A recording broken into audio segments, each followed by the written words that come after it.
Welcome back to Is Fitz Happy? I'm Luke. And I'm Emma. This week we're discussing Chapter 18, Loyalties, about our favorite pirate and priest. But before we dive into that, I do want to give a quick shout out and thanks to everybody who has put in a little bit of something to our tip jar, specifically Phil, La Costra Negra, Renata, Matt, and Anna. I might mispronounce your names in there, but thank you very much. We really appreciate you. All right, so Chapter 18, we are with Kennit's point of view to begin with. Yeah. He is gathered in his captain's chambers with a message that was delivered by Sorkor. He is in that chamber with Etta, Wintrow, Sorkor, and his first mate, Jola. This message was sent by Sincure Falden through Sorkor and delivered to Kennit for Kennit to open and read it up first. So they're all kind of waiting to see the news, and he has taken his time to read through this document twice. Right. Some time has passed, so it's kind of typical Robin Hobb fashion. This is Kennit getting the news that there was a mysterious ship in Divvytown Harbor. Looking for him. Yes. I do want to point out that right away in the beginning, when Kennit is talking about Sincure Falden, he calls him a worthy man, which I thought was a really interesting choice. That worthy merchant had adapted to the loss of his wife and one daughter. So I thought that was really interesting because I don't think he likes Sincure Falden very much. It could just be the base adjective of having money. Oh, you can use it that way? Yeah. That's where it originally comes from, and it was kind of adapted to moral standing. Oh. But worth is literally just his material worth.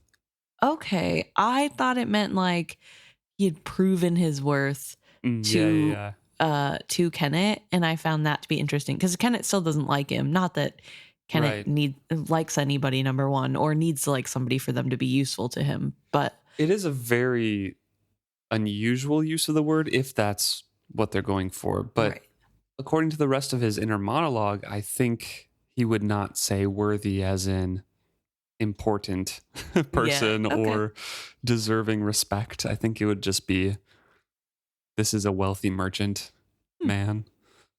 Interesting. That'd be my assumption, at least. Yeah. Well, either way, this merchant, his 3 ships and 3 sons all survived the attack on Divvytown. As well as his other daughter, Alyssum, who is betrothed, or maybe married now? Now married to Sorkor. Yes. So that has all gone down. So he's doing pretty okay, considering. Considering, yeah, the loss of his wife and daughter. Yeah, that would be pretty sad. But did we know that his daughter and wife died whenever they went back to Divvytown after the raid? No, it wasn't mentioned.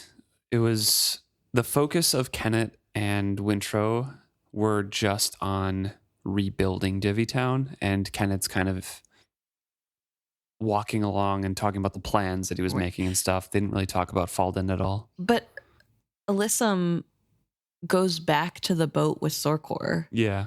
And that's a whole thing. So I was just wondering if in that moment we learn. I don't think so. That she's alone and that's why he's taking her back. Maybe there was a throwaway comment, but I didn't think so. Either way, Kennit doesn't linger on it. Right. Well, because it doesn't really matter to him. So he is reading this message, and a lot of it is grandstanding by Sincure Falden, like, oh, I've always been so loyal to you, and we suspected these people all along. But really, he's just, and Kennit sees through it, he's just trying to make sure he stays in Kennit's good graces to advance further in power with Kennit's rise. And interestingly, Kennit is extra suspicious of Falden. Because he could see he had ulterior motives even during that first meeting, I think. Right. But not only that, but even when he comes forward with this message that is good that he sent Kennit, Kennit still thinks it's odd that he would still be trying to curry more favor with him after wedding his daughter to his second in command, or to Kennet's second in command. So I feel as though that's really interesting to me that obviously Kennet's probably feeling pretty threatened because, well, obviously the mention of Paragon, but I feel like this is a pattern with Kennit where when somebody starts to be, I don't know if asset is a good word, but an asset to him and somebody he can use to further his goal, he starts to feel like they're against him and they're definitely going to double time him. Yeah. And I find that really interesting. And it makes sense given what he's gone through, but I just noticed that here as well, where even when Falden is doing everything right, it's now suspicious because why would he need more favor? Right. So Kennit learns that on board this ship that, as you mentioned, was named the Paragon, and it was a live ship, there was Althea Vestrit, who claimed ownership of Vivacia, as well as it was captained by a man named Brashen, who had gone to Divvytown before with Finney. So kind of the whole story was known because of the people who had abandoned that ship, told the story. Right. Interestingly, the version that Falden is telling to Kennit is a little bit different than what actually happened. So Sinclair Falden says that he never trusted that they were in Divvytown for good reason. He was always suspicious of them, and he even tried to have his son talk up Kennit to try and get them to spill about their own background. But they were not successful. You mean talk up Brashen? No, both of Kennit. them. Well, talk up them, meaning Brashen and Althea, yes. Yeah. So, yeah, he's always trying to put himself in a better light. And Sinclair Falden is trying to, as we have discussed, just worm his way into making sure, like, oh, yeah, Kennit, I'm always on your side, and I always know what's up, and I'm always smart. And it's always for you, like, your purpose and your cause. Right. And Kennit is sifting fact from his flowery prose, as he puts it. There's also other news in there that there's a rumor that Jamalia is raising a fleet to retaliate against Bingtown for kidnapping and harming the satrap.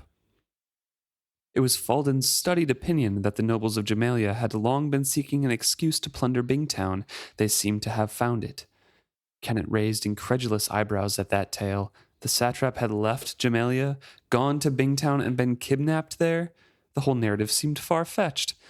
The meat of the rumor, of course, was that Jamalia City was raising a retaliatory fleet. Purposeful warships passing through Pirate Isle's waters were to be avoided. When they returned with the spoils of their war-making, however, they would be fat prey. His serpents would make such piracy near effortless. And then the missive closed with another string of earnest compliments and good wishes, and rather unsubtle reminders that Kennit should be grateful to Sinclair Falden for sending him these tidings. At the bottom was an intricate signature done in 2 colors of ink, followed by a tasteless postscript exulting over how ripely Alyssum was swelling with Sorcor's seed. Gross. Yeah. I hate that. You agree with Kennit on that? It's a little tasteless. Yeah. Well, yes, but also I hate that that's what was chosen as the wording. Yeah. So we get more news of the world here with Kennit dismissing it of like, oh yeah, sure. Right. Well, I think that really does give us a good look into how crazy it is that the satrap did leave Jamalia, because as if we remember all the way back to book 2, is it when he's introduced, or is he in book 1? Maybe for a chapter in book 1, yeah, but I think it's book 2. I'm not sure. Book 2, when Cyrilla? Is that who you're? When Cyrilla, okay. Yeah, I totally forgot her name. Blanked out and then stared at me in panic. Yeah. So when Cyrilla wanted to go to Bingtown, that was already a big push, and he so effortlessly said, "Yeah, I'll go." Right. Which was not her plan, but now we can see just how crazy that is from an outside perspective as well. Yeah. It's not just she didn't plan for that. It's that it's really unprecedented, and Kennit doesn't even believe it's true. I think she harped on that too, just saying that no satrap has left Jamalia in Yeah. generations. So Yeah. it is kind of crazy and unbelievable. But we also learn here for the first time that Jamalia is raising its own war fleet. Yeah, so that is true. The message that Cirilla got in the beginning of the Bingtown Mhm. War is actually true, that somebody is coming. Yeah, we have another source here. So this is where Kennit is becoming more paranoid. So the mention of Paragon kind of leads him down that trail, and he doesn't know who is against him. We see that resurfacing paranoia that we've seen throughout all of the books. This message was delivered from Sincure Falden to Sorkor to bring to him directly. So presumably he's the only one and the first one to have seen this news. But he's wondering, was there a secret message from Sincure Falden to Sorkor? Does he know the connection between me and Paragon? Why was this mentioned specifically? He's just wondering if everyone's against him and who is in on it. But he has to remind himself Sorkor can't read. So if Sincure Falden's against him, he picked the wrong person to Right. use. Right. But also, interestingly, he's even now suspicious of Althea Vestrit, who he's never met. He asks, did Althea Vestrit know? And if she did she intend to use Paragon somehow as a weapon against him? Mhm. So even strangers aren't free from this scrutiny of Kennit's. Yeah, because that's his worst fear, right? Is his past resurfacing and that past coming back to haunt him, because that's what he's trying to crush. That is Right. his hope and dream. And he already kind of learned that he failed to do away with Paragon in the first place. The first time Kennit had read the Liveship's name and description, his heart had lurched in his chest. He had forced himself to continue breathing evenly and maintained his calm expression. A second slow perusal of the page had allowed him time to compose his voice and manner. There were many questions to answer. So he's wondering now, like, how widely was this connection known? Again, this is a paranoia spiral. No one knows it at this point. Right. But he's just wondering what he can do. And for one wild instant, he daydreams that he can just pack up and leave everything. Of course, everyone in this room will have to be killed, and that's unfortunate. He likes some of these people, like Wintrow and Etta, but he could just kill everybody and flee and establish himself somewhere else. And it would be quick because his serpents would be able to establish his reputation for him, but always the ship would know who he was. So would the past always come back to haunt him? And then Sorkor prods him out of his reverie here. Says, Captain, is it bad news? Then Kennit sits back and first congratulates Sorkor on Alyssam's pregnancy and how she's seemingly doing well. And then kind of looks at the whole crew there before dropping the rest of the news and reflecting on what has happened in the past few days. Specifically points out Wintrow and how Wintrow's always at Etta's side, but then also taking in the sight that they're all in extremely rich and nice looking clothing, and how easy it has been in piracy for the last few days and last while in general. How the serpents have made everything completely easy to the point where he's worried that his crew will get complacent and he might have to just take a slaver once in a while to let them have their head. Right. Because the serpents literally do whatever he wants. They can go and harass ships until he has to pull up and then just have the crew give them everything of the merchant vessel, or he can have the serpents go out and escort a ship back and have the crew surrender themselves because they're so scared. Right. So everything is going very well right now, and he's kind of thinking like, has this rich of fabric, has this rich of a hold ever been used for just common sailors going up and down the masts? Because Etta's wearing like supremely fine cuts and just quality fabrics to do basic ship work in. Yeah. So he's kind of happy with that, but then he's dropping all of this news and watching their faces because he's still worried about them betraying him or Right. some sort of conspiracy. So he brings up the warships in Jamalia first. He's not very concerned at all about those warships or anything like that because of the serpents. But he brings that up first, that, there might be a fleet coming through. And then he moves on to the more important gossip in his mind, that Brashen Trell of Bingtown is the one who brought a mysterious ship into harbor. Right. He also, before he gets to that sort of news and looking into it, he talks a little bit about how when he got the missive, this little tiny boat that came with the message to him, he and Bolt both could not hold back from showing off their power by having the serpents go and surround that ship and escort it to Kennit. Even though they knew that it was for Kennit, it flew his flag, they still wanted to show off because, as Kennit says, while it's always important to show your enemies your strength, it's also important to remind your friends of your strengths. Yep. But yes, then he goes into talking about Brashen and how he was a pirate, apparently. And apparently he must be some amazing sailor because he sailed into Divvytown in the middle of the night. But Falden suspects it was more the ship he used than the man, a live ship with a chopped face, by name Paragon. Wintrow's face betrayed him. His cheeks had flushed at the name of Trell. Now he stood, tongue-tied and sweating. Interesting.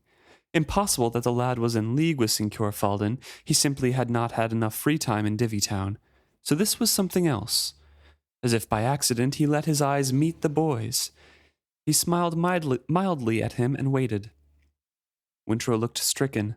Twice his lips parted and closed again before he cleared his throat faintly. "Sir?" he managed in a whisper. "Wintrow?" Kennit put warm query into his voice.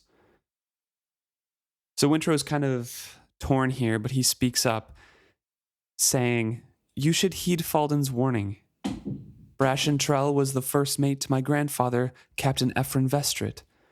Perhaps he truly seeks to join you, but I doubt it. He served aboard the Vivacia for years and may still feel great loyalty to the Vestrits, to my family." At these final words, the boy's fingers tightened on his arms. So there it was. Wintrow chose to be loyal to Kennit, but still felt it as a betrayal to his family. Interesting. Almost touching. Kennit steepled his fingers on the table before him. "I see." A vague shivering had passed throughout the ship at the mention of her old captain's name. That was even more interesting than Wintrow's divided loyalty. Bolt claimed that there was nothing left of the old Vivacia. Why, then, would she tremble at Captain Vestrit's name? So we get a few things there. One, that Wintrow is still very divided. And two, that Bolt isn't as secure as she portrays herself to be. Right. And with Wintrow being divided, it feels more that he doesn't like the potential consequences of his choices, right? Like he is worried about his family. He doesn't know his family's involved yet, but he is worried about what this might mean, but also knows that at one point would have been who his loyalty was with. So he feels bad. And I wonder if a little bit of him doesn't want his family to know everything that's happened so far to him and the choices he's made. Especially, we see that worry and fear come up more as Kennit uses that information to say, "Oh, that makes sense," because it says that he was sailing with an Althea Vestrit. "Deserters from the Paragon say that she intends to take Vivacia away from me." A second shivering ran through the ship. Wintrow froze, his face paling. "Althea Vestrit is my aunt," he said faintly. "She was closely bonded to the ship even before she awakened. She had expected to inherit the Vivacia." The boy swallowed. "Kennit, I know her. Not well, not in all things, but where this ship is concerned, she will not be dissuaded. She will try to take the Vivacia. that is as certain as a sunrise. And Kennit kind of makes a joke of this by saying, through a wall of serpents. And then if she survives the wall of serpents, she'll discover that Vivacia is no longer who she once was. I do not think I need to fear. No longer who she once was, Wintrow repeated in a whisper. His look had become distant. Are any of us? He asked, and then lowered his face into his hands. Yeah, I think Wintrow is an interesting case here because he hasn't really thought about his family much. He has, like Malta is trying to do, kind of cut ties to that past because this is his new life, right? His father betrayed him, and even though he's saved his father's life, he's still imprisoned. So Wintrow is doing his best to embrace his new life and kind of embrace his life with Vivacia and save that place. And he, put his loyalties to Kennit, and that's his new life, right? I think Wintrow is keeping it completely separate from his family, and he's never really thought of his family and his points of views at all. Right. So with this mention of them and this past coming back to haunt him, I really don't know. I don't think he knows what to think. Yeah, I think he's just, because he's such a contemplative man that he has to sit down and think through things before he knows his own mind. So Right. I think it's just, I've changed so much. I never even thought of my family anymore. And now they're coming and I don't know what to do. Yeah. Well, I think that is part of it, right? He never thinks about his family. I don't think we've ever seen him have a thought about Keffria, except when Keffria was in the room, not Right. or just letting Kyle do whatever he wanted. So Some guilt there. yeah, there's probably a lot of guilt there because while he's been questioning the ethics of the ship and if he should become a pirate, he hasn't really been questioning how his family is feeling, if they've heard about him, Right. what would happen when they heard about him. And also knowing that they're coming to get the ship, they're coming to get him too, like they would assume that he is still alive because he has blood relation to the live ship. Right. So I'm sure there's guilt there that they're thinking of him while he's not thinking of them. Mm-hmm. Well, now we switch over to Malta's point of view, and she is sick of ships. Yes. That's the first phrase in here, and she has been scooped up along with the satrap to the Chalcedean mothership, as she calls it, a larger ship. And the other ship was leaky, as we talked about before, from being in the Rain Wild, and it was barely wallowing away, and they kind of watched it sink. And she hasn't seen the other captain yet, so apparently losing his ship lost him a lot of status in their culture. So they were herded onto this larger ship.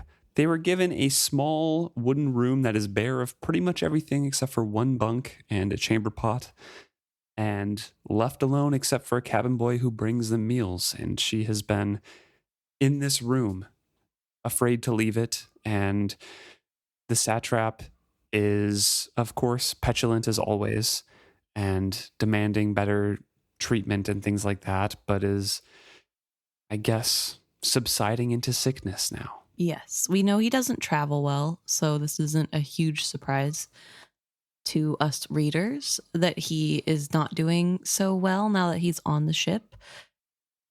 He is very annoying to Malta, though, and perhaps most annoying of all to her is that she can't show how much she hates him.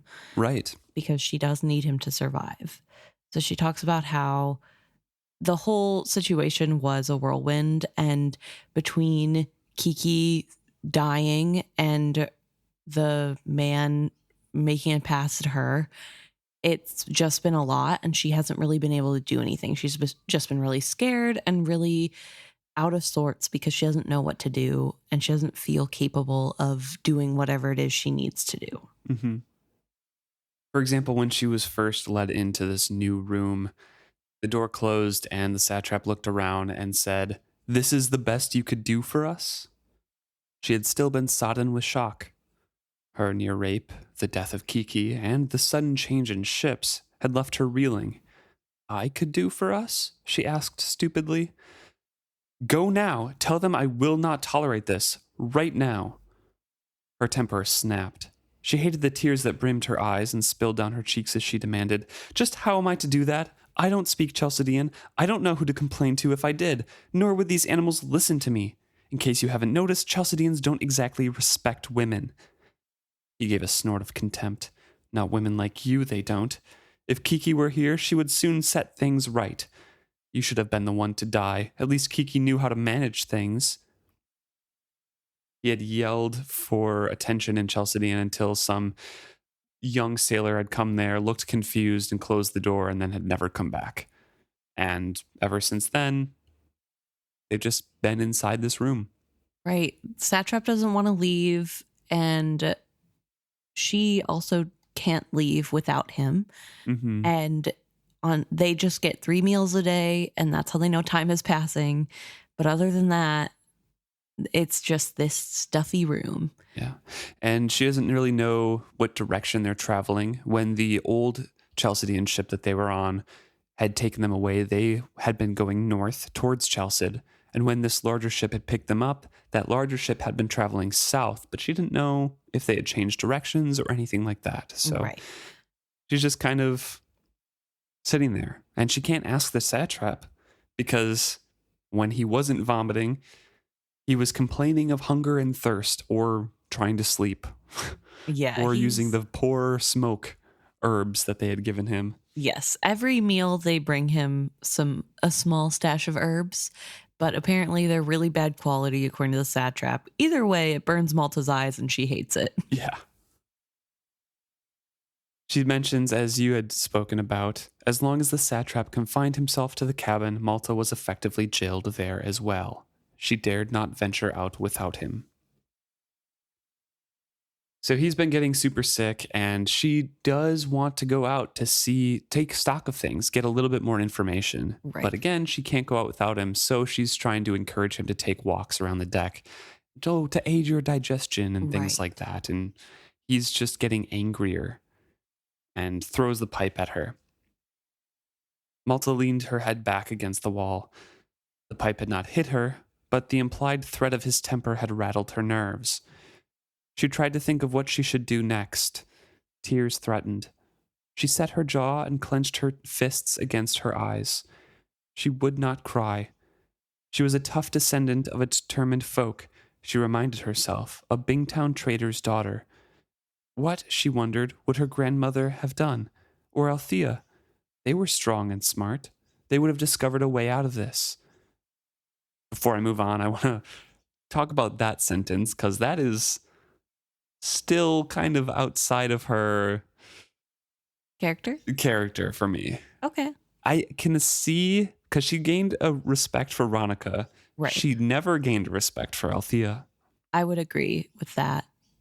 Yeah, but I would see Althea's been on a ship before. She's used to thinking outside the box. So I could see. True. She is physically strong. Yeah. Like she would do better in this situation, sort of thinking. Or in her particular circumstances now, she has gained a respect for Althea for being on ships more. I don't know. Maybe. I don't know. Yeah, but I would agree that her character doesn't make sense that she would have respect for Althea. Ronica, I get, but Althea, maybe not. But I would say it's explainable, maybe. Yeah. And I also think it's really sad that she's in this position just thinking, oh, somebody else could handle this better. And I think that's really human. I think we all do that when we're in 100%. A tough situation of just thinking like, oh, if somebody else is going through this, they'd be able to do it way better and they wouldn't even be worried. Mm-hmm. But I think we all have those internal worries. So Yeah, totally agree.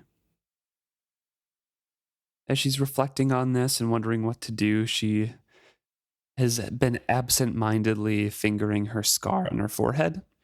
And it is a rigid scar that extends into her hairline, and it has an unpleasant, grisly texture. Malta wondered what it looked like and swallowed sickly. And she, along with those thoughts of her scar, is reflecting on why she doesn't want to sleep. And that's because she has reoccurring dreams and nightmares of people rejecting her, specifically Rain as well, rejecting her because of what she looks like now. Right. And especially, it's really sad because she talks about how she has dreams of her father being disappointed in what's happened to her. Yeah, turning Disappointed in away from her. his disgraced daughter. Yeah. And I think that one's really sad because it's probably the one that's actually true. Right.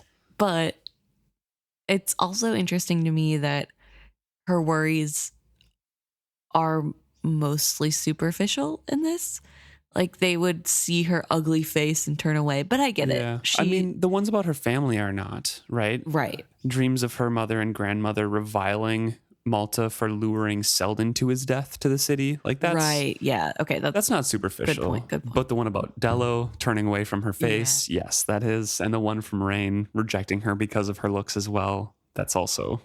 Which is kind of funny that she thinks Rain would turn her away when he's a Rain Wilder. And as far as she knows, he's some warty frog man or whatever she thought he was. So for her to be like, oh, he'll never love me the way I am now. Like, he's probably the one most apt to be able to. Right. She also mentions that a few nights ago, the dream had been different. It had been so real, almost like a shared visions of the dream box. He had outstretched his hands to grasp hers, meaning Rain. Malta, reach for me, he had begged. Help me come to you. But even in the dream, she had known it was useless. She had clasped her hands behind her and hidden her shame from him. Better never to touch him again than to see pity or revulsion on his face. She had awakened sobbing, stabbed by the sweetness of his voice. That dream had been worst of all. And that dream was real. Yes, that was really Rain trying to get her to reach out. Yes. Through Tintaglia, I would assume. I think later on he does develop, as they're traveling together, Tintaglia and Rain, to search for Malta. They develop more closeness, obviously, because he's in proximity to her, and develops the ability to kind of reach out on his own and dreamwalk towards her. Right. And I think they have a small conversation about this. But this one, I think, was just through Tintaglia's connection. Right. When she thought of Rain, her heart ached. She touched her lips, remembering a stolen kiss, the fabric of his veil, a soft barrier between their mouths. But every sweet memory was edged with 100 sharp regrets. Too late, she told herself, forever too late. It seems that distance here really has created more of a sweetness between their relationship. Yeah. And more of a longing on Malta's part, because even in the Rain Wilds, wasn't she kind of like, on Rain? Like she was welcoming to him and like, yeah, like you're awesome for the most part, but like wasn't. Well, she was upset with him last because of the whole carriage accident. And then they made up and she felt like things were good, I guess, but it wasn't. There's never been like a pining on her part for him. Yeah. Well, I guess that's not necessarily true. I think last book, when she was getting ready for the Trader's Ball, she talked about how she would just know who Rain was, even though he's veiled. True. And she was being serious, but then she and Dello laughed at it like it was a joke, but it surprised her how serious she was about it. But she was also excited to see Serwyn at the same thing. So I mean, like the one-sided, like not one-sided, but the devotion towards specifically Rain and the pining after this one man. Yeah. I mean, I don't know. I feel like in the ball scene, she was really into him and was done with Serwyn and kind of, I mean, she did get mad at him because he wouldn't tell her stuff and he kept talking to the other woman, but she did have a lot of fun with it. I think her feelings have developed for him. Yeah. But I don't know. Maybe you're right. Maybe it's not enough. Well, no, I'm not necessarily saying that. I'm just saying that like the distance here has made those memories all the sweeter to her, right? It's something that she can relish. So I think that separation has created more of a bond rather than a continued flirtation would have. Well, you know what they say. Distance makes the heart grow fonder. Yeah. So maybe that's is the case. And I mean, To be fair, Malta is pretty dramatic. So not that this isn't a dramatic Situation, instant. Yeah, right. like she absolutely has right to be dramatic, but her personality is dramatic. And so the whole like, oh, we shared one single veiled kiss and I'll never kiss him again. And it's love lost. It's just so Malta, so dramatic Right. and like unnecessarily so, Mhm. because that's a better narrative. And I think that's sort of what she's doing here. And again, I think she's valid to have these feelings, but I do think it's part of her character to be a little overdramatic about her feelings. Mhm. But she kind of wakes up from that reverie, the daydreaming about those dreams, I guess, Mm-hmm. and is determined in her situation, being like, well, they can't help me here. Only I can really help myself. But I don't know what to do. Right. And she looks at the satrap and realizes he can't help her. He can't even grasp that they're prisoners right now. So how's he supposed to do anything to help? He hasn't yet. And she mentions that when they first got on board, he was making himself look presentable every day. And ever since he started getting sick regularly, he doesn't do that anymore. And he hasn't even complained much the last day or so.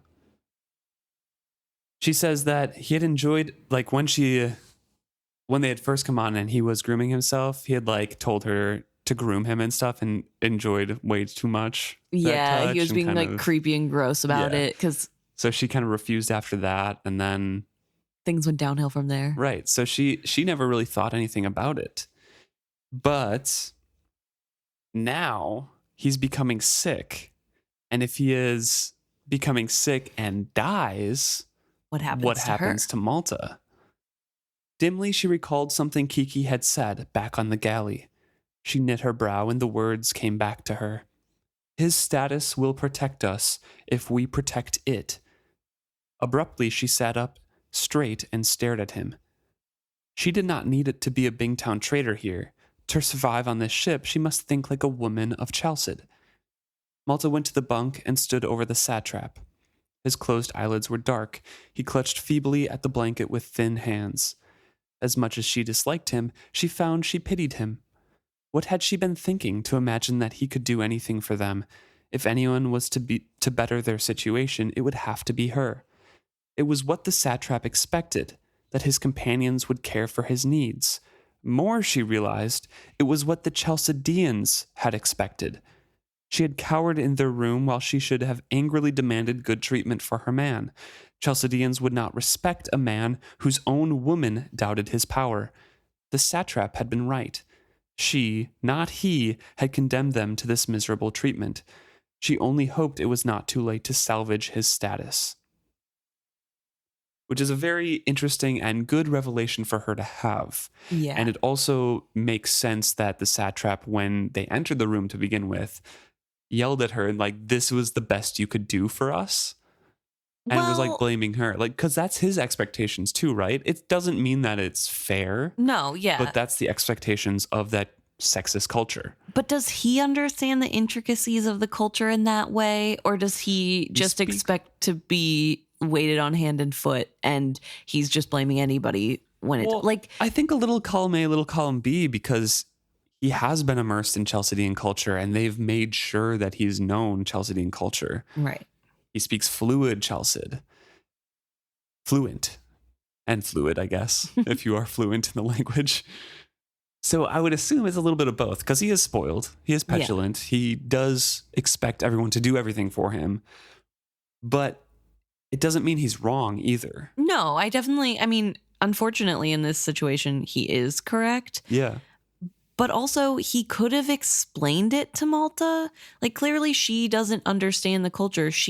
When she broke down and said, who am I even supposed to complain to? I don't understand. He could have said, you know, that's what they expect of the women. You have to complain so we can get better treatment. But instead of doing that, he just threw a little temper tantrum. That part is where I'm not sure if does he understand the culture or does he not? Because if he understood it, why couldn't he just tell her, hey, this is what they expect? You know? Right. Yeah. Instead, he's just like, Kiki would have done it. Yeah. Which, okay. Well, what does that mean to me? I don't know. Well, she slowly starts to inspect him to make sure he doesn't have, too big of a fever or anything like that. There's no fever, no swellings. She's kind of tapping his cheek until he opens his eyes. The whites were yellowish, and when he spoke, his breath was foul.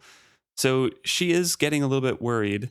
But when he says, "Leave me alone," she starts up with the compliments and the big language that Selden uses for for Tintaglia, and that Kiki used on the Satrap previously, calling him illustrious one, and magnificence, and all of these kind of flowery terms, putting the situation at the blame of the Chalcedeans. Yeah. Right? Kind of directing the anger, like, you should be angry at their treatment. You should have some spark and energy to your life because I don't want you to die, because Yeah. I need you alive. And trying to rile him up a little bit and get him have that righteous anger.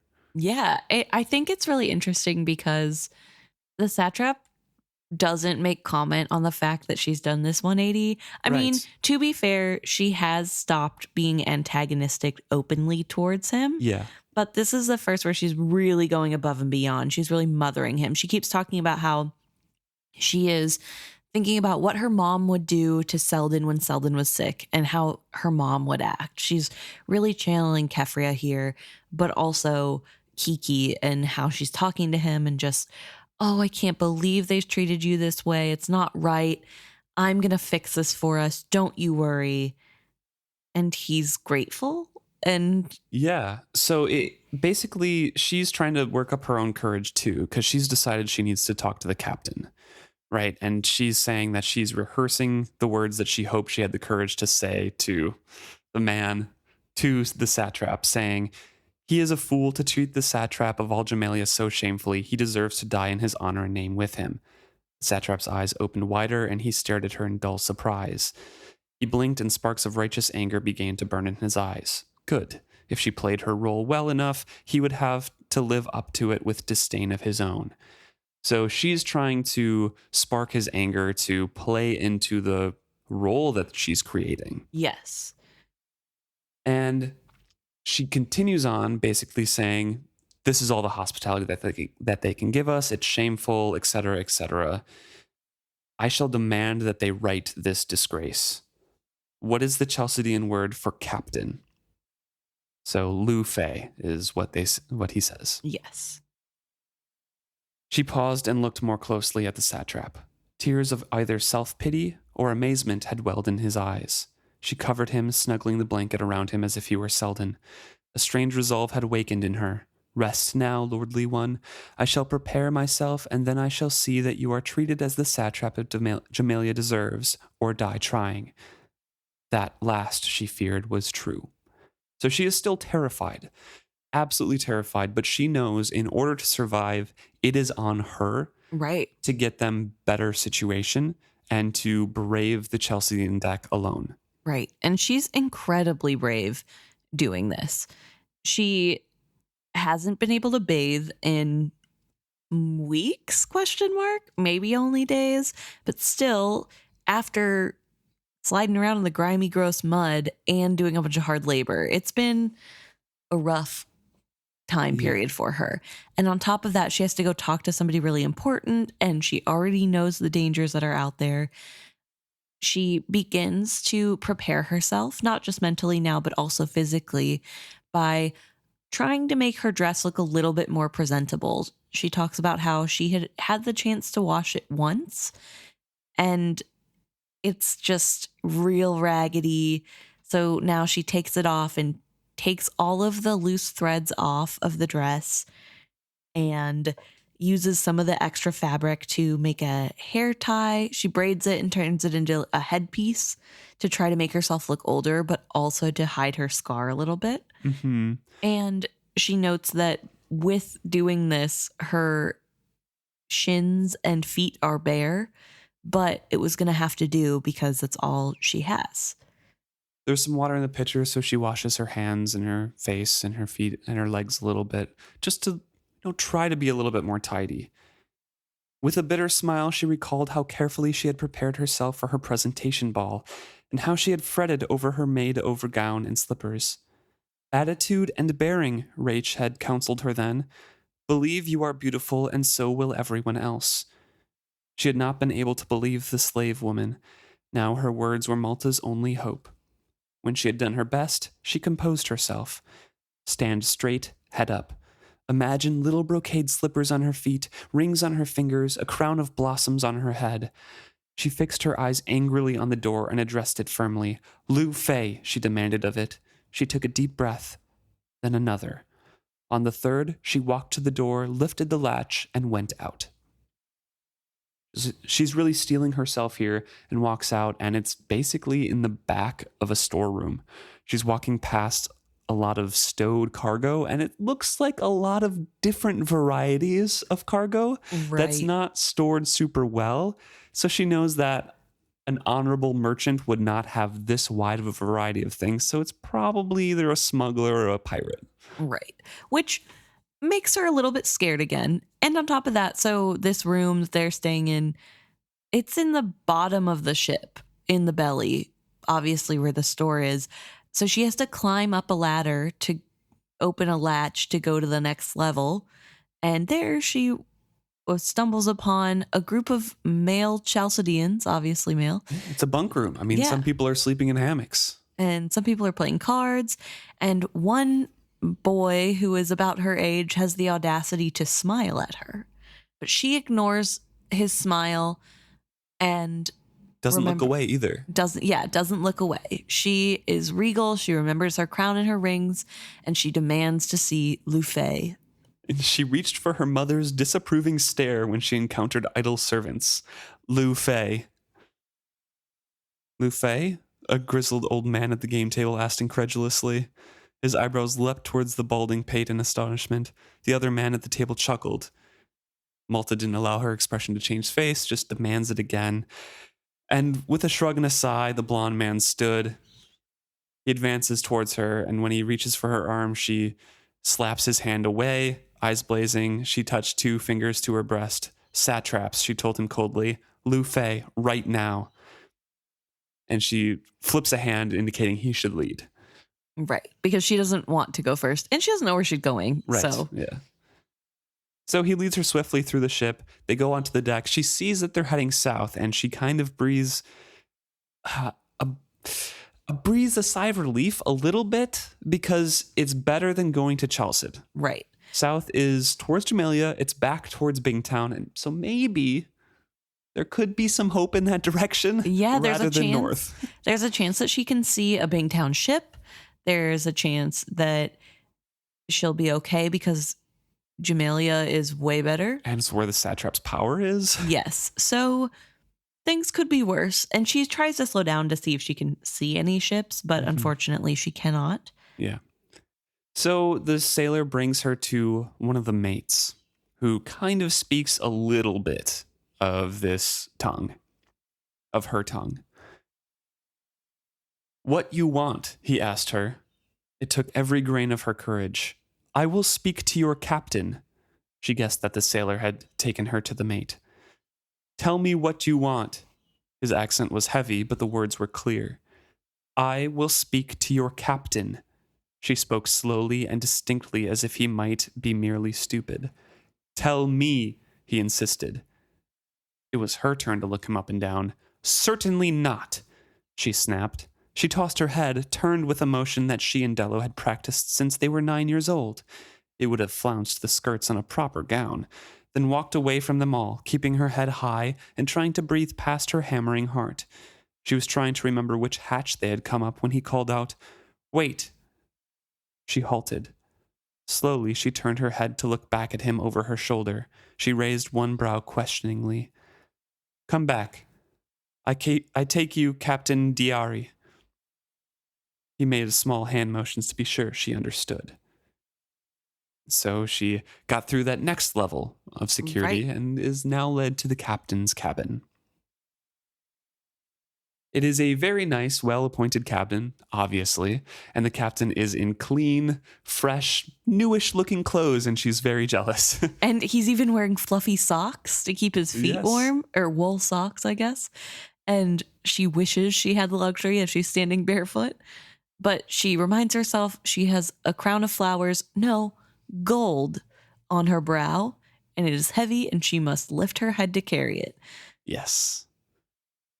So obviously the captain is a little bit annoyed at this interruption, but before the man could reply to the captain's query, Malta speaks in and says, Diari Lufe, at the merciful Satrap Cosgo's pleasure, I have come to offer you the chance to correct your mistakes before they become irredeemable. She met his eyes, her gaze cold, and waited. He let her wait. A chilling certainty grew in her. She had miscalculated. He was going to have her killed and thrown overboard. She let only the coldness show in her face. Jewels on her fingers, a crown of blossoms, snow of thick gold on her brow. The merciful Satrap Cosgo, the man finally said colorlessly. His words were clear, unaccented. Malta gave a tiny nod of acknowledgement. He is a more patient man than many. When first we came aboard, he excused your lack of courtesy toward him. Surely, he told me, the captain is busy with all the men he has taken aboard. He has reports to hear and decisions to consider. The satrap knows what it is to command, you see. He said to me, contain your impatience at this insult to me. When he has had time to prepare a proper reception, then the Lufe will send an envoy to this poor cabin, little better than a kennel, that he has provided for me. Then, as day after day passed, he found excuse after excuse for you. Perhaps you have been ill. Perhaps you did not wish to disturb him while he was recovering his own strength. Perhaps you were ignorant as to the full honor that should be accorded him. As a man, he makes little of personal discomfort. What is a bare floor or poor food compared to the hardships he endured in the rain wilds? Yet, as his loyal servant, I am offended for him. Charitably, he supposes that what you have offered him is your best. She paused and looked about the chamber slowly. Such a tale this will make in Jamalia, she observed quietly, as if to herself. So the captain comes to his feet. He rubs the side of his nose nervously and dismisses the sailor. And he says, it was such a wild tale, I scarcely gave it credit. This man is truly the satrap of all Jamalia. She gambled. All pleasantness faded from her face as she lowered her voice to an accusation. You know that he is. To profess ignorance of his rank is a poor excuse, sir. And I suppose you are a lady of his court, then? Of course not. My accent is of Bingtown, as I am sure you know. I am the humblest of his servants, honored to serve him in his hour of need. I am acutely aware of my unworthiness. She gambled again. The demise of his companion Kiki on board a Chalcedean galley has grieved him greatly. Not that he blames the captain of the galley, but surely if first his companion and then the satrap himself dies in Chalcedean hands, it will speak poorly of your hospitality. Very softly, she added, it may even be seen as political intent in some circles. If any were to hear of it, the captain pointed out, but then continues on when Malta starts to fear again and says, what exactly were you doing up that river anyway? So I want to pause here and kind of make note of what she is doing. So first off, in her first kind of explanation to the captain, she is giving him not an out, but going through what outs he could have had and dismissing them as it's not enough. Right. You've waited too long. This is a big insult. And again, not placing the blame or the anger as coming from the satrap, because that's beneath a powerful man. Right. This is coming from the man's woman who is offended on his behalf, because this isn't how you should treat her powerful man. Right. So it's once again leaning into that Chalced culture, showing the captain that, oh, he does have loyal servants here, and he has been holding these servants back from addressing me. So it gives more credence to the fact that he is the satrap. Right. because it is a ludicrous supposition that this man is the satrap of all Jamalia coming down in a little raft. Also, he's probably also in rags and dirty and gross, even though I guess he did have a bath with rainwater. Right. But, you know. That would make him look even worse with all the burns on his skin. Yeah. So it definitely is. He is trying to take the easy way out. However, Malta doesn't let him. She says, no, you know it's him. Well, he's not even trying to take the easy way out, really. I mean, he says, like, it's truly the satrap. You think he really didn't know? I think it's kind of 50-50, right? Because has to believe another captain of like, yeah, this is definitely the satrap that we captured. We were up the Rainwild River and captured this guy in a raft, and he said he was. Sure, but that captain had a boat that sank. Okay. And we haven't seen the other captain since. Malta says that he's not around. Well, Malta also hasn't left the cabin. That's fair. So. That's fair. But apparently he's not very important. So this captain in a bigger ship is probably like, really? I mean, he believes it enough to be heading towards Jamalia. Yeah, that's true. That's true. And then also she points out that the political intent would be very, very bad, and the implications if the companion died on Chalced boats and the satrap dies on Chalced boats. Not that anybody blames them because of the companion dying, which was really skillfully done. Yes. So now the captain is like, okay, what were you doing up that river anyways? So gives her a little bit of an out after he says, well, no one would find out if the satrap died here. Right. So she smiles and says, well, the secrets aren't for me to divulge. You can ask the satrap himself, because she knows that he doesn't know anything. Right. Cosgo doesn't know anything about the Rainwild. He was basically put in a little prison. He doesn't know anything about them that will give them away. And then asks questions directly back at the captain, saying, for one who is nominally his ally, you have shown yourself a poor host. Or are we your captives in fact as well as in circumstance? Do you hold us with no thought but to ransom us as if you were a common pirate? Of course not captives. If he were a captive, would I be bearing him with all haste to Jamalia? So she has really sized up the boat quickly, which is very impressive. Walking past the goods that they have in their hold, knows that he's probably not a super honest man, but she gives him that opportunity to deny being a pirate and just a scoundrel, and taking the honor for himself to being a honorable, honest merchantman delivering the satrap back to Jamalia. Right. And the satrap is obviously going to reward his allies and his friends more generously than the shame it would carry to sell the satrap to his enemies. Right. So it's banking on the captain's greed, but also his want to not be shameful, because he could also make a lot of money selling the satrap. Yeah. Or someone who claims to be the satrap. Yeah, there's a lot to be gained if he plays his cards right, and that's what she's trying to get him to think about. Yes, yeah. So he asks, what is your interest in this? The traders have never been fond of Chalced. You speak like a Bingtown trader. And she feigns scandalized surprise, while in her head she's like, my life, you idiot. Right. It's really funny that she can acknowledge, like, why else would I care? Yeah. In her head. But then outwardly, she's like, well, whatever do you mean? It's like at a job interview, like, what interested you in this job? Well, the money, duh. Yeah, obviously the salary. No, I think the direction your company is taking is fantastic.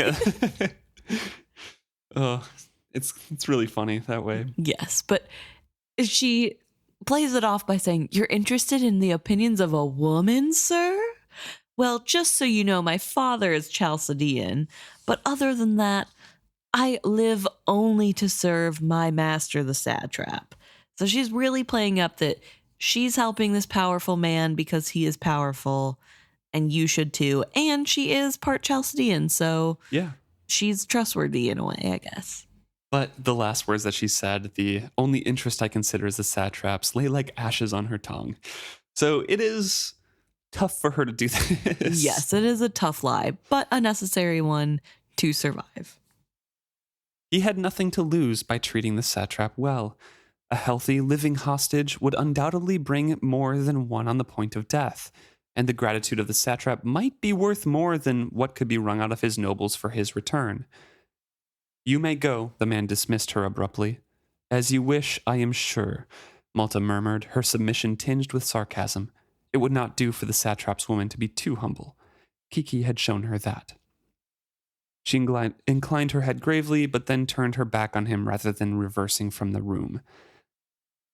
So she has to get out of the room, but has to get back to her room safely, keeping her head up. She's exhausted, she says, but she has to maintain her demeanor and her attitude to play off the whole act. Yes, and she can't run. She cannot run scared back to the cabin. She needs to seem confident. Mm-hmm. And she is. She picks the right Gate. opening. Yeah. Oh, the hatch. Yeah. Yeah, she picks the right hatch first try and ignores the men as they all are silent and look at her.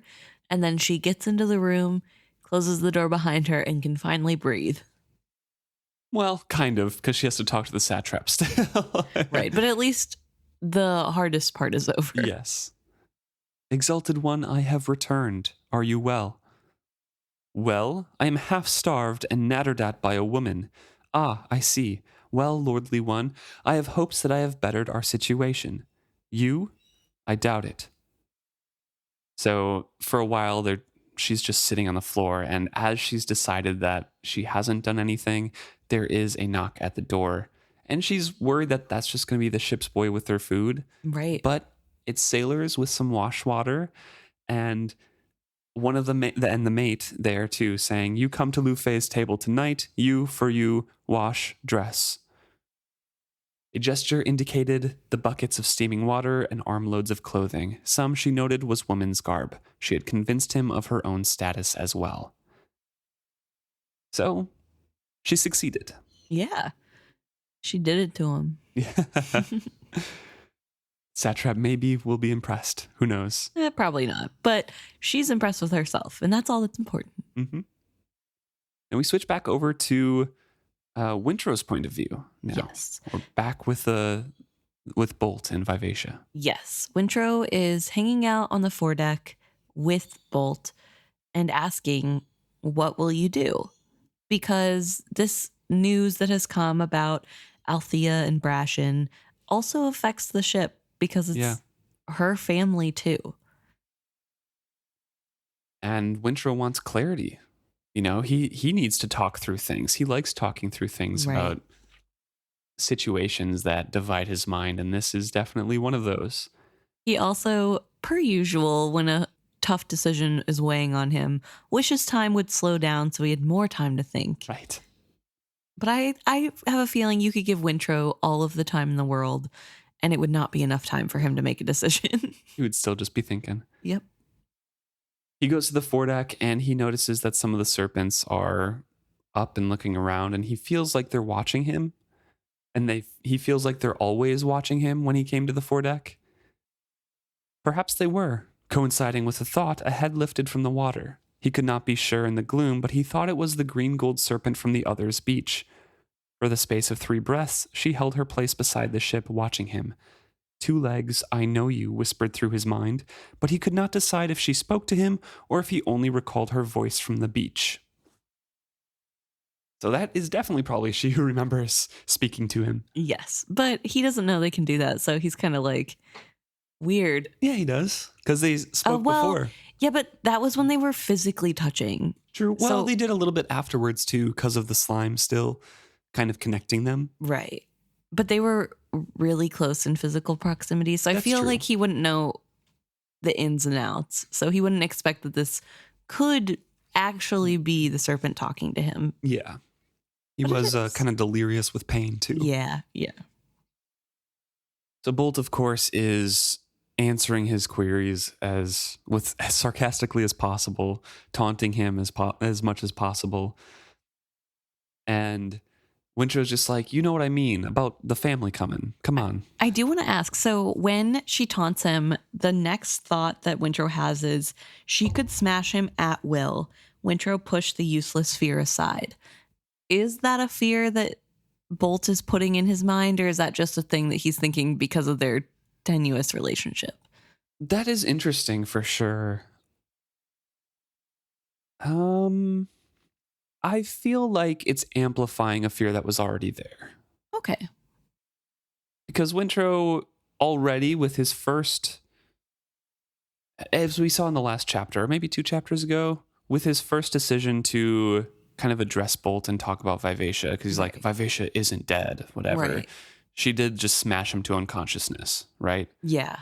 Yeah. That was already after he had learned what she could do. Okay. So yeah. I feel like even if that fear was there, he was going to push it aside anyway, but it coming to the forefront might have been Bolt kind of stirring that up more, just saying like, quit talking to me. Right.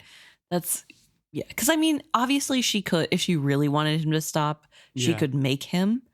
But I was wondering if maybe it was like a warning of like, hey, remember, you're scared of me, walk away, so she doesn't have to do it. Because maybe it takes a lot of effort and she doesn't want to. But Wintrow pushes through that anyways and continues to ask questions. They may be lying in wait for us, meaning Althea and Brashen, or they may simply confront us in the harbor. What will you do, you and your serpents? Ah, well, about that. And then she stage whispers, because Kennit is walking up as well. I will do whatever I please about that. And Kennit says good evening back to her as they greet each other, and then he says, good evening, Wintrow. I trust you are well. When you left my cabin earlier, you looked a bit peaked. I am not well. I am torn, and I cannot sleep for the fears that roil through me. Please, do not be so flippant with me, speaking to Bolt. We are speaking of our family. Althea is my aunt and your longtime companion. Think, ship. She set the peg in you and welcomed you as you awoke. Don't you remember that? I do, before we go on and talk about the response to that, I do want to talk about Kennit's lack of response. I find it really interesting that Kennit not once has anything to think about, like, oh, why would a woman think that she would get a ship? Or why would a woman have been so entwined with the ship before? He has no curiosity about it. He just kind of, he hears the information and moves on. And I think that's a really interesting detail. And maybe it's because he doesn't care and it doesn't affect him in any way. So he doesn't need to waste time thinking about it. Yeah. But I just found it really interesting back when it was his point of view and now. There's no questions being asked about Althea. There's no wondering, like, what do you mean she put the peg in? You know what I mean? Like, I just feel like I would have a lot of questions if I were him, but maybe his father told him more stuff growing up than the Vestrits told their kids. Maybe. About how live ships work. Yeah. And I mean, maybe, I guess I just wonder if it's not that far-fetched to him that a woman would be captain. Yeah. Because you don't really see women captain in the pirate world. Like, it doesn't, like, true. I don't think there's a ton of women crews, because he talks about whenever Etta comes on, the crew is still superstitious about it being bad luck to have a woman on board. So I don't know. I just find it odd that of all things, that's not one thing that he is thinking about and wondering of. Yeah, that's true. Yeah, I don't know. Mm-hmm. Anyway, he asks about what will you do with our family? And Bolt replies back, I well remember that she, meaning Althea, left me not long after that and allowed Kyle to turn me into a slaver. If those were your final memories of her, what reaction would you have to her name? But what are we to do? She is still our family. Our? What is this our? Are you confusing me with Vivacia again? Dear boy, between us there is no we, no our. There is you and there is me. When I say we or our, I am not referring to you. She ran her eyes over Kennit caressingly. And then Wintrow says, I refuse to believe there's nothing of Vivacia in you. Like, there are other memories that you recall, right? Otherwise, why would you be so bitter? Yep. And Kennit kind of is with Vivacia was with Bolt as she replies, "Are we back to that again?" And Kennet's like, "Yeah, I'm afraid we are. Remember, Wintrow, you're not supposed to talk about this." Right. Like he's really playing into this isn't Vivacia. Vivacia's dead. Mm-hmm. And this is Bolt needing to accept the fact that they're different. Yeah. And he's playing along with Vivacia or Bolt. And, he's had information from both sides, right? He's had a talk with Wintrow about if Vivacia is truly dead or not. And kind of in that first one, Wintrow said yeah, but now he's insisting that she's not. And then Right. Bolt is like, no, there's nothing.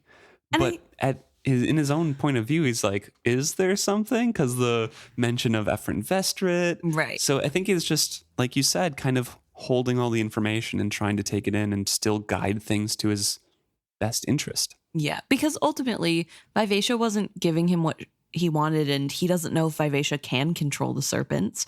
So he Right. wants Bolt to stay. He wants Bolt to be Yeah. in charge. So it's in his best interest to continue to play along with her in this.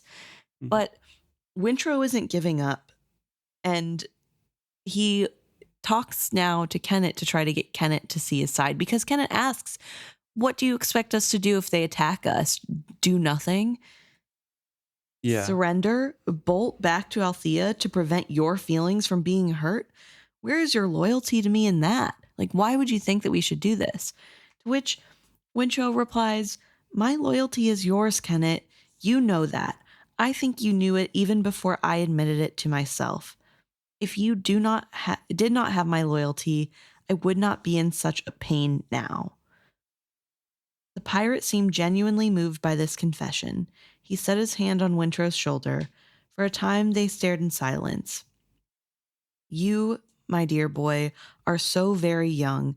You must speak aloud what you want." Kennet's voice was no more than a whisper. And in this, it's probably the charm talking, because Wintrow notes that Kennit didn't even look at him when he said this. He's looking out at the horizon as though he hasn't spoken at all. So Wintrow says, "What I would ask of you both is that Althea not be harmed. She is my mother's sister, blood of my blood, and true family to the ship. Bolt may deny it, but I cannot believe that she would see Althea die and not be harmed by it." In a lower voice, he added, "I know I could not." That's a really good call out. I didn't actually think that it was the charm there because I just kind of kept reading, but you're right because he puts his hand on his shoulder. Yeah. Right. So it puts the charm close to his ear. Nice. Yeah. But yeah, Kennit promises here. "For myself, I promise not to harm a hair of her head." Ship? The figurehead shrugged her great shoulders. "Whatever Kennit says, I feel nothing, you see. I have no desire to kill her or to let her live." Wintrow heaves a sigh of relief. He did not believe that Bolt felt nothing. There was too much tension, and not all of it was his own. "And her crew," Wintrow pushes, and Kennit laughs like, "Oh, come on." Yeah, like, then Kennit says something interesting, which is, "You cannot save everyone, Wintrow. Some folk have made up their minds to be killed by me long before I have encountered them.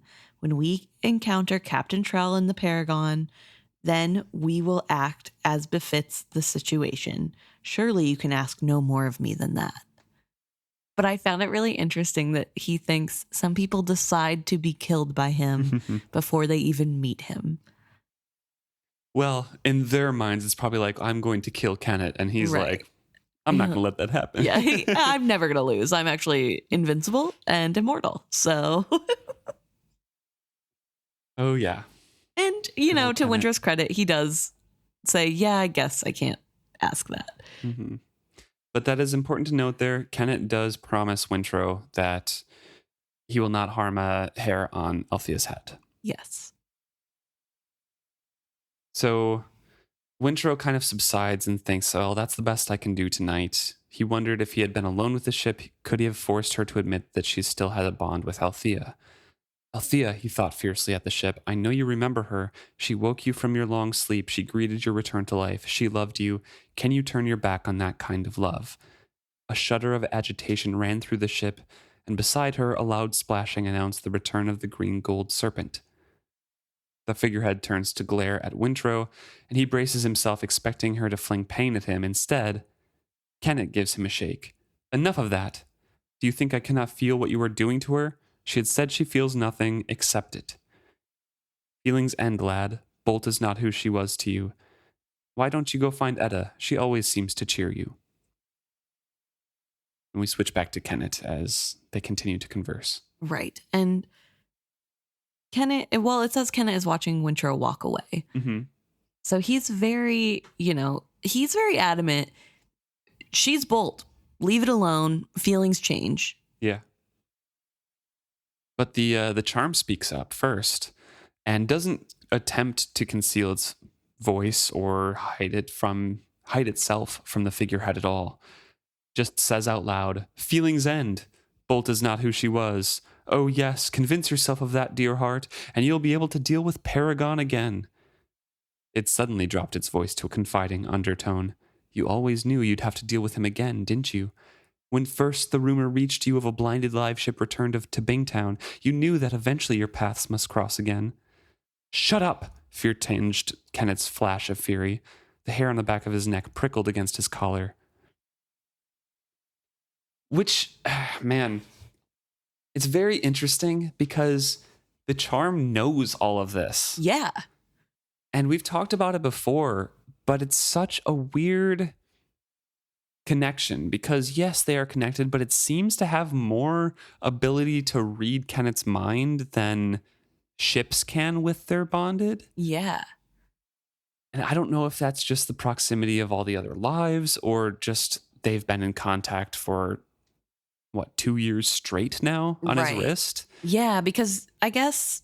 Or if it's a smaller amount of wizard wood, or it's carved in his likeness personally. I don't know. I feel like, to me, it makes the most sense that because the wizard wood is constantly touching Kennit, it can read his mind.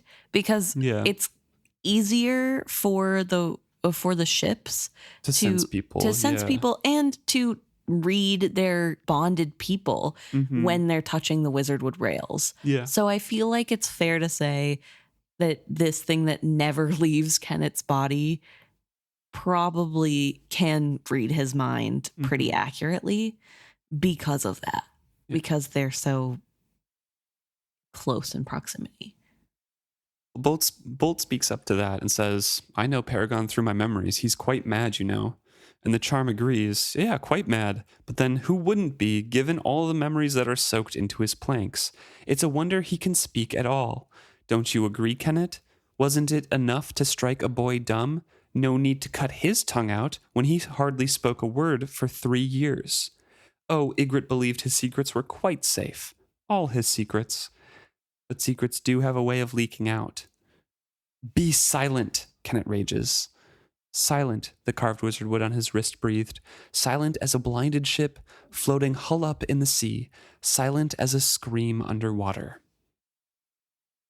So Robin Hobb has kind of slowly linked the two across the books, and we got confirmation, a few chapters ago that they were together. But this is more of the backstory. We learned that Kennit was mute for 3 years, basically, selectively mute, and that there's a lot of intense and bad feelings and memories associated with Kennit's childhood aboard Paragon with Ygritte. Yeah, and I think it really goes to show a little bit more of why he is so afraid just reading Paragon's name and why he's going to such lengths to get rid of people who know. Yeah. Because he was young and vulnerable, and he doesn't want anybody to know him like that. And first-time readers still don't know exactly what went down, what happened. We learn, I think, it's still kind of pieced together, but we learn a little bit later. Mm-hmm. And we did learn a little bit in, I think, Paragon's point of view, like the small place beneath in the hull. Yeah, that happened. But man, it depicts such a grim picture for his childhood. I mean, so much happened that he was mute for 3 years. He died multiple times and was put back together by Paragon. Yeah, it's a lot. And it's interesting that from the wizard wood perspective, the reason Paragon would be mad is because of how much blood was shed on his decks. And it makes me wonder, does that mean the Wizardwood doesn't know that there are 2 dragons? Or is that also just another factor? I think it's just another factor. I think Paragon does know. Oh, you mean the charm? Yeah, the charm. I don't know. I 'Cause think I don't that's know kind that- of a secret that Like Paragon, even Kennit doesn't know. Yeah. Because I think that's a secret that Paragon knows. And I mean, the creators would know that they use 2 Right. different logs, but that's generations ago now. Mhm. So, and for Rainwild Trader generations, that's probably way longer in their past. I mean, well before Althea's grandmother was around. Well, yeah. Paragon's older than that, but I'm saying like their lifespans are 30, 40 years old. Yeah, So their generations come and go way quicker. true. Good point. So a lot more knowledge loss, I would assume.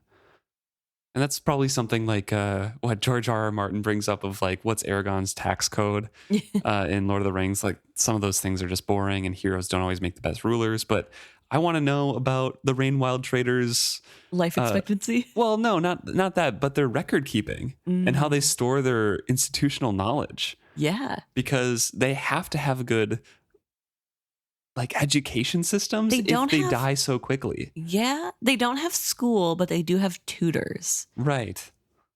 I would think But they is that must- just rich people? Yeah, probably. Because there are poorer Rainwild traders.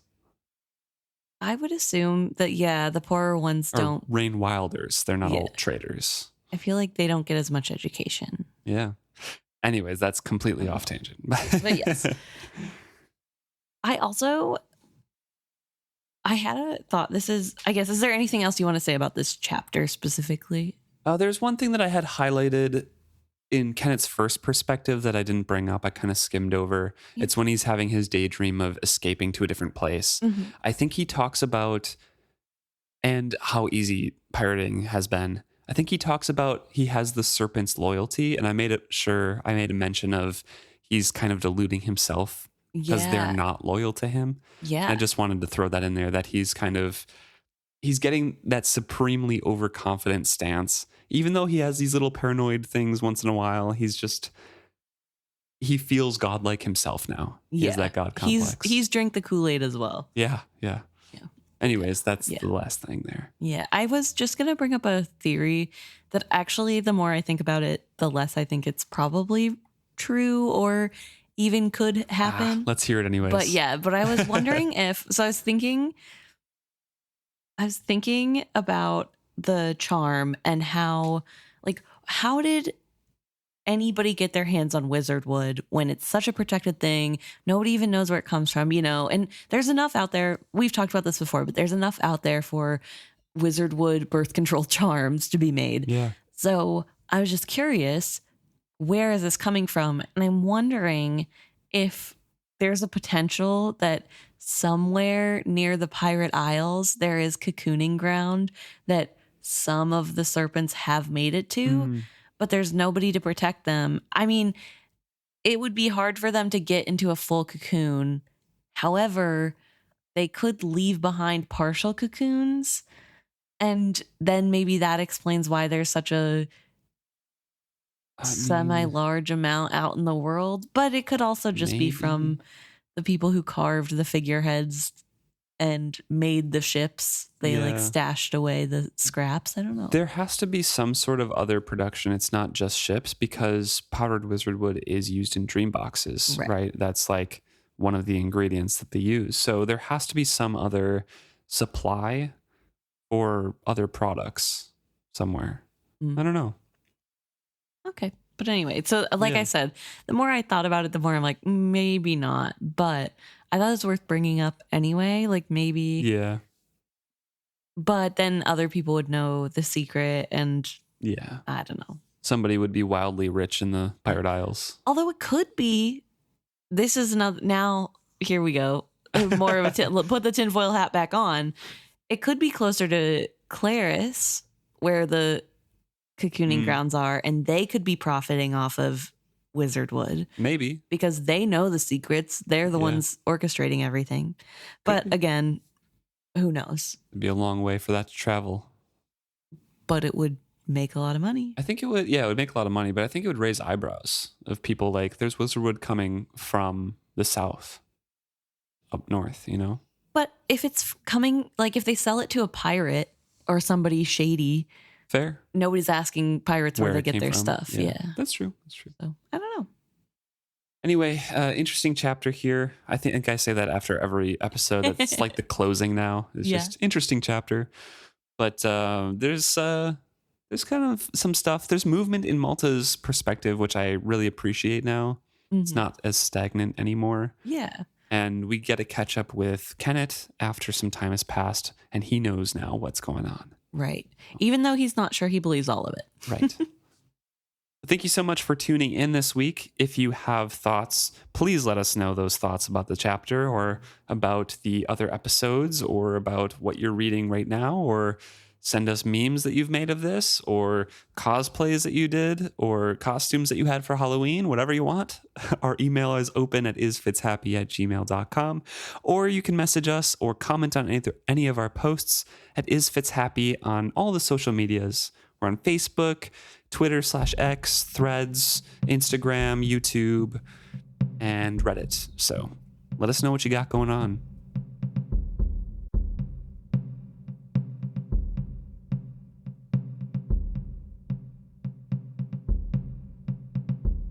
Okay, time for our favorite part. Some stuff that you guys have brought to our attention. Starting with a Facebook comment from Ellen.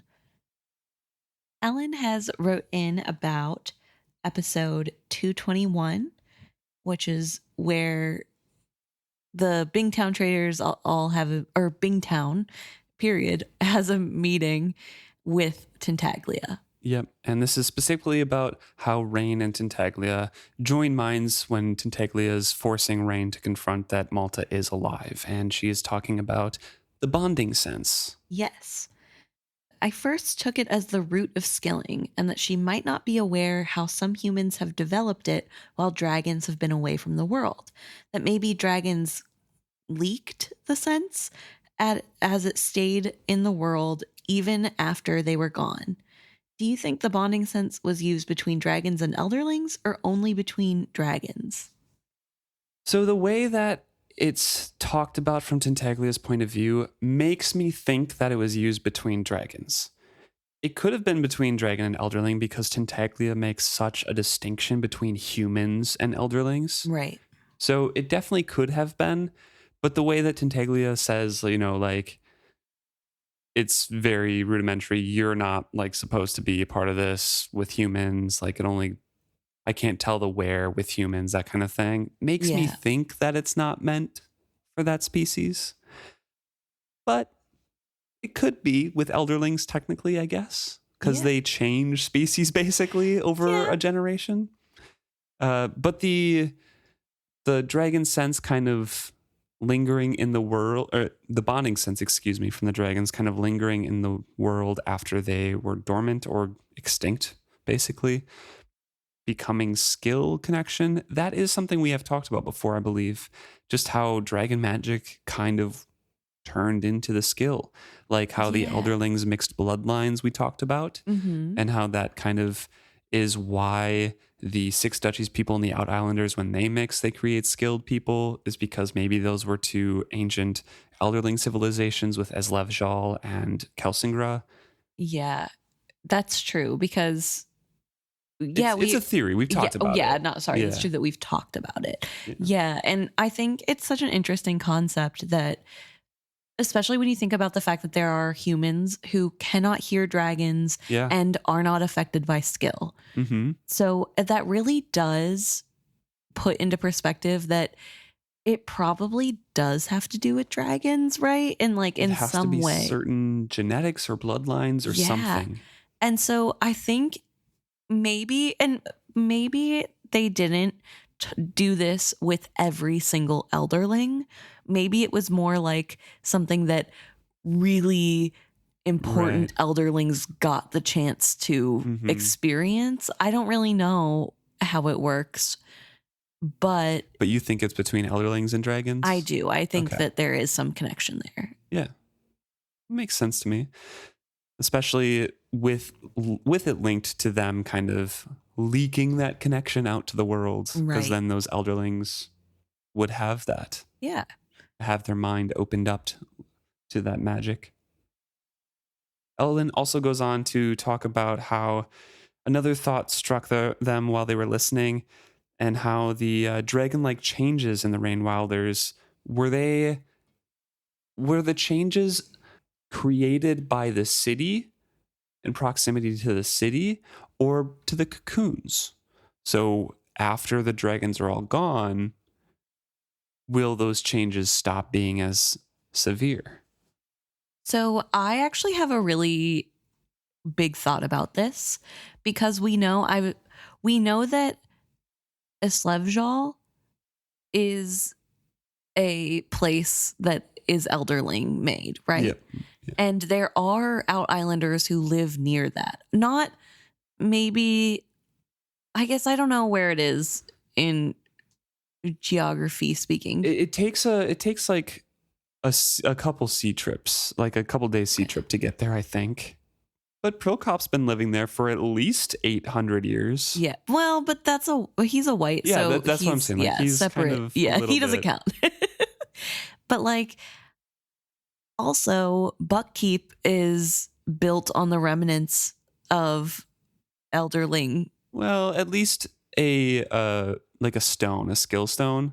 Is in the basement. Yeah. So yeah, I feel, and it's in the wall. So I feel And as though the Pale Woman and all of her out island like guards and stuff have been living on Eslevjal for 15 years or Right. something. Well, but the thing is, So they would have showed some sign of scaling, right? maybe not. I'm thinking.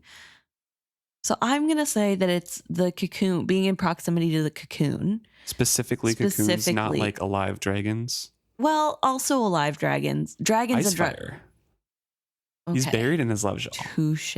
right? But he's not conscious in any way, the way that Tintaglia was. Yeah. So I think there has to be consciousness. Okay. I think dragons are the key to the effects that are happening in the Rainwild, because there are all these other examples where people are near elderling things and are not affected. And though the only way we'd be able to tell is if we got a point of view in a new book series from one of the guards that helped the Pale Woman's child being born with scales. Yeah. Because I think it fundamentally changes your DNA. Yeah. But I think what has happened to the Rainwilders is from generations and generations of staying in that spot.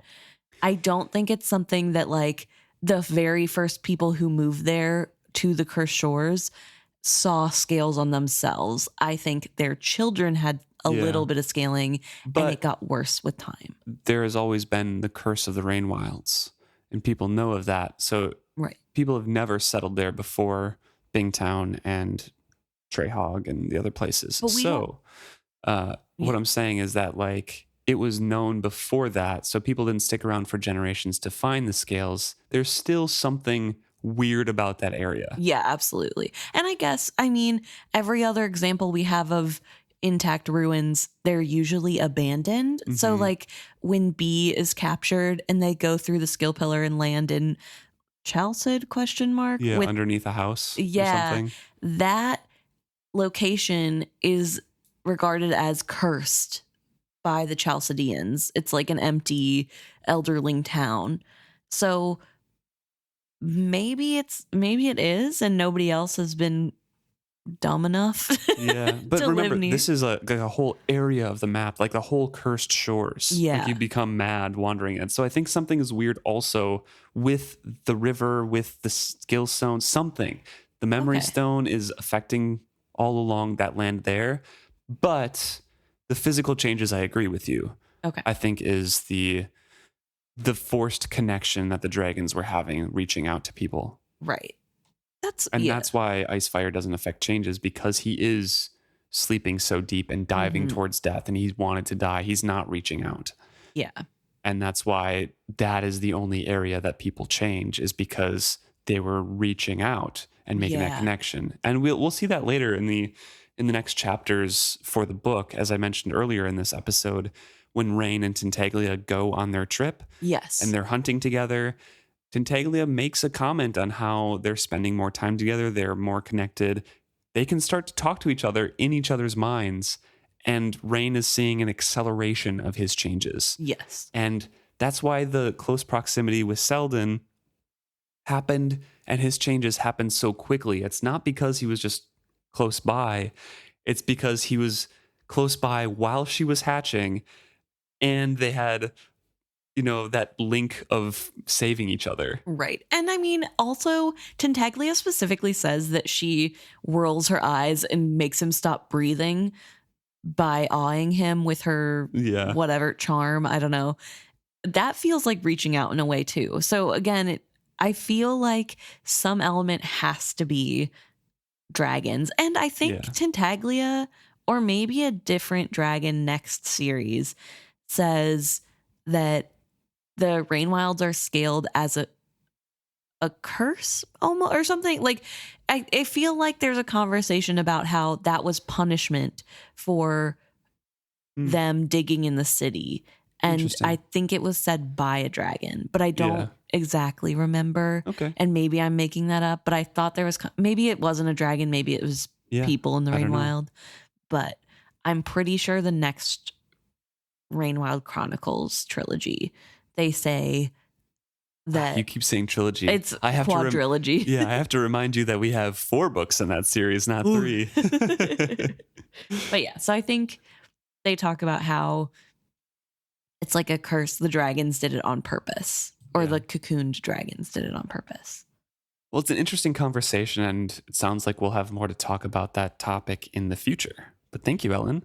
Yeah, thanks, Ellen.